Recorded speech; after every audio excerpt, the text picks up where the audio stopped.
আওয়ামী লীগের যে মিছিলগুলো, এগুলো কিন্তু কোনো সাধারণ ঘটনা না। সাংবাদিক ভাইদের মাধ্যমে দেশের জনগণকে কিছু গুরুত্বপূর্ণ নির্মম সত্য আমি বলতে চাচ্ছি। আওয়ামী লীগের এই মিছিলের মাথা ছাড়া দেওয়ার কারণ কি জানেন? পশ্চিমবঙ্গে বিজেপি ক্ষমতায় আছে, এই জন্য। এটা কি আপনারা জানেন? এটা বিজেপি ক্ষমতায় আসার আগ পর্যন্ত কিন্তু এত মাথা ছাড়া দেয়নি। ভারত 47 সালে স্বাধীনতার পর কংগ্রেস এবং আরএসএস এই দুইটা ভাগে রাজনীতি শুরু হলো। আরএসএস এর নেতৃত্বে ছিল সাভারকার, সে একটা বই লিখেছে হিন্দুত্ববাদ। এই হিন্দুত্ববাদ আরএসএস এর কর্মীদের কাছে ধর্মগ্রন্থের শামিল।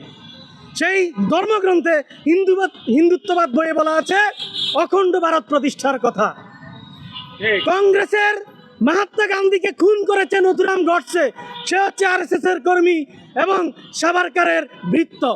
এই তথ্য আপনারা জানেন না।